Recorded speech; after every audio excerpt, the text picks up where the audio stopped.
গতকাল রাতে সর্বত্র কলকাতার অলি গলিতে ৮ থেকে ৮০ সকলেই আরজি করের তিলোত্তমার নৃশংস হত্যা ও ধর্ষণের প্রতিবাদে মানুষ পথে নামে।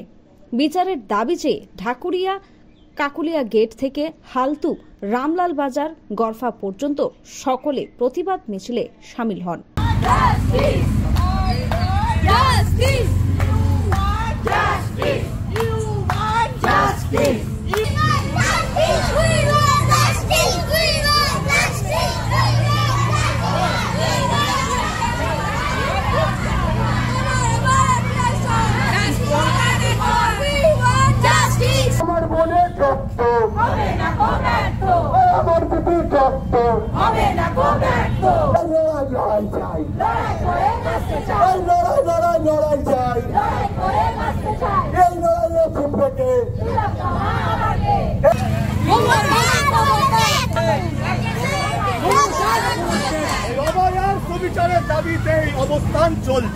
চিফ এক্সিকিউটিভ এডিটর শঙ্কর সিনহার রিপোর্ট, নিউজ অল ইন্ডিয়া।